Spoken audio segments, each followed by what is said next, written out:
કેમ છો મિત્રો? ચાલો એક નવી વાત સાથે આવ્યો. ભગવાન પ્રાર્થના કઈ રીતે સાંભળે? પ્રાર્થના ભગવાન સુધી કઈ રીતે પહોંચે? કોઈ અગરબત્તી કરવાથી, કોઈ દીવો કરવાથી કે સવારે હાથ જોડી લેવાથી પ્રાર્થના નથી પહોંચતી તમારી, કે તમારી ઈચ્છાઓ, તમારું યુનિવર્સની જે વેવલેન્થ છે ને, ઈશ્વરની જે વેવલેન્થ, એ વેવલેન્થથી વેવલેન્થ ટચ થાય ને, ત્યારે તમારો મેસેજ ભગવાન સુધી પહોંચે નહીં, જોડાય.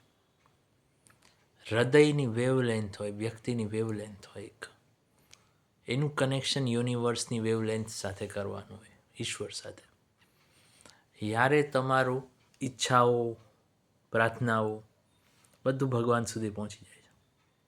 હવે આ કઈ રીતે આવે? આ સરળતાથી આવે, કાઇન્ડનેસથી આવે.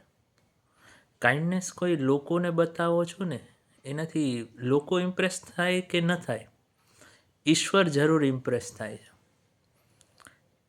ઈશ્વરને ખુશ રાખવા કાઇન્ડનેસ દેખાડવાની છે, હૃદય પવિત્ર રાખવાનું છે, સત્યતા સાથે ચાલવાનું છે, દગાબાજી નથી કરવાની. જ્યારે આ વસ્તુ તમે અચીવ કરો ને, ત્યારે ઈશ્વર સાથે તમારી વેવલેન્થ મેચ થાય અને ઈશ્વર તમારું દરેક વસ્તુ સાંભળશે. એવું છે. ચલો, આવજો મિત્રો.